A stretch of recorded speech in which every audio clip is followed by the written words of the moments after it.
안녕하세요. 청소년 매일 성경 묵상을 돕는 묵상 코치입니다. 함께 읽고 나눌 말씀은 느헤미야 6장 15절에서 7장 4절까지 말씀입니다. 오늘 말씀은 이스라엘 백성이 무너졌던 예루살렘 성벽을 다시 쌓는 대장정을 52일 만에 마쳤다는 놀라운 소식을 전합니다. 이 성벽 재건 프로젝트는 그냥 동네 담벼락을 고치는 수준이 아니었습니다. 온 백성의 운명이 걸린 일이었고 산발락과 도베 같은 주변 사람들의 악랄한 방해와 협박이 끊이지 않았습니다. 마치 여러분이 중요한 시험을 앞두고 있는데 온갖 유혹과 방해꾼들이 괴롭히는 것과 비슷합니다.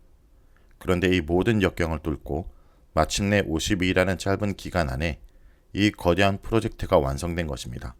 모두가 불가능하다고 했던 일을 해냈으니 이제 느헤미야 백성들은 마음 놓고 있었을까요?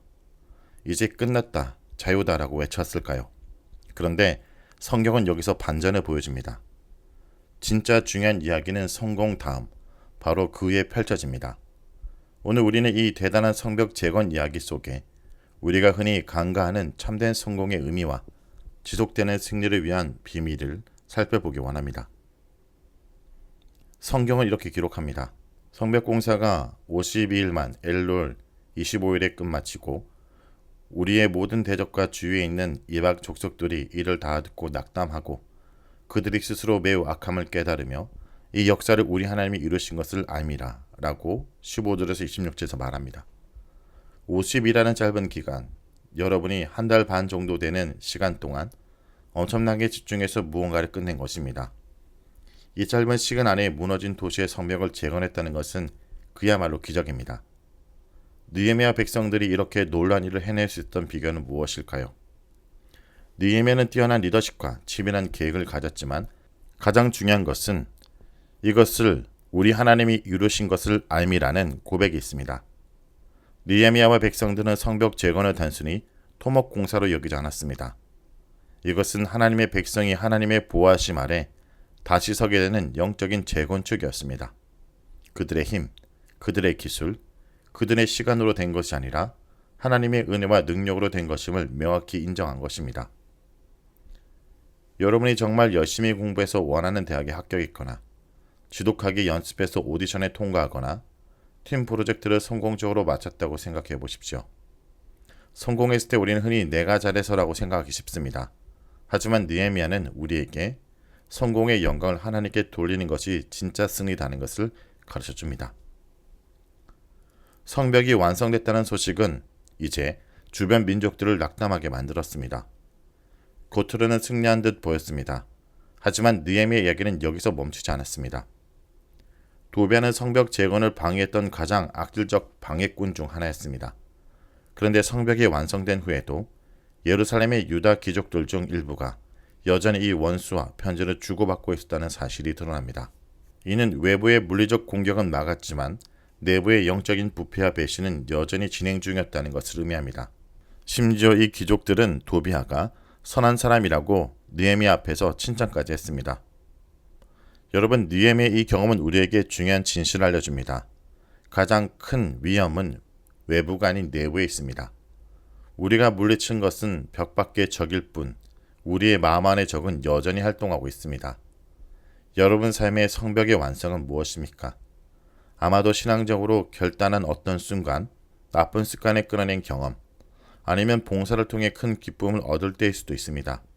하지만 바로 그 순간, 우리 마음속 깊은 곳에 도배 같은 교묘한 유혹이 숨어들 수 있습니다. 이 유혹은 이 정도는 괜찮겠지, 하나님이 못 보시겠지, 잠깐 쉬었다 가지 뭐와 같은 달콤한 속삭임으로 우리의 믿음과 양심을 조금씩 부패시킵니다.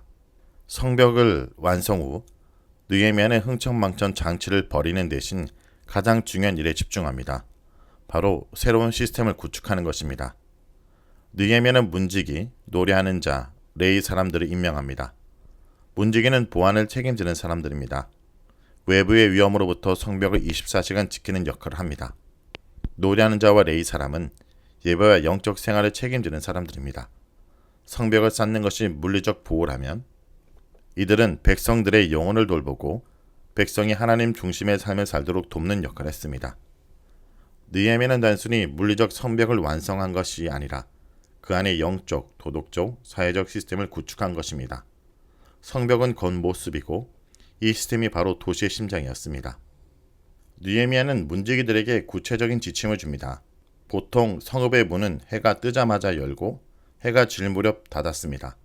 하지만 느헤미야는 해가 돋은 후에 문을 열고 아직 파수할 때 문을 닫으라고 명합니다. 즉 평소보다 더 늦게 열고 더 일찍 닫으라는 뜻입니다. 이는 예루살렘이 여전히 위협에 노출되어 있었고 낮에도 방심하지 않고 철저하게 경계해야만 보여줍니다. 경계를 놓치지 않음의 상징인 것입니다. 여러분의 삶의 문은 언제 열리고 닫히나요? 우리가 세상 속에서 활동하는 시간, 친구들과의 관계 맺는 시간, 스마트폰을 사용하는 시간 등 모든 것이 우리 삶의 문입니다. 느헤미야는 우리에게 경계를 늦추지 않는 영적 지혜를 가르쳐줍니다. 세상의 유혹과 제약은 우리가 가장 방심하는 순간 문이 조금도 열려있는 틈을 다 들어옵니다. 해가 돋은 후에 문을 열라는 것은 아침을 하나님과의 만남으로 시작하여 영적 무장을 한 후 세상 속으로 나아가는 의미일 수 있습니다. 그리고 아직 파수할 때 문을 닫으라는 것은 제 유혹이 가장 강해지는 밤 시간대 불필요한 노출을 스스로 차단하고 영적 경계를 유지하라는 지침입니다. 여러분, 느헤미야의 이야기는 우리에게 일시적 성공이 아닌 지속적 승리에 대해서 이야기합니다. 50일 만에 성벽을 완성한 것은 대단한 성과였지만 느헤미야는 그 성공에 취해버리지 않았습니다. 오히려 그 성공이 진짜 시작임을 알았습니다. 그러므로 우리도 느헤미야처럼 참된 성공은 무언가를 이루는 것으로 끝나지 않고 그것을 이룬 것을 하나님께 온전히 바치고 그 안에서 하나님 나라가 지속적으로 세워지도록 우리 삶을 재정비해야 됨을 잊지 않기 원합니다. 말씀을 놓고 기도하겠습니다. 주님, 저희 작은 성과와 학업의 발전, 관계 회복 등 모든 순간의 성공도 교만하지 않게 해주시고 이 역사를 우리 하나님이 이루신 것을 겸손히 고백하는 느헤미야처럼 우리의 노력이 아니라 주님의 은혜임을 고백하는 자가 되게 하여 주옵소서. 저희 마음속에 숨어있는 두 배 같은 교활한 유혹과 악한 습관을 분별할 수 있는 영적인 통찰력을 허락하여 주옵소서. 외부의 적보다 더 무서운 내부의 부패를 철저히 경계하게 하시고 저희 마음의 문을 오직 주님의 말씀과 기도로 굳게 닫아 지키게 하여 주옵소서. 예수님의 이름으로 기도합니다. 아멘.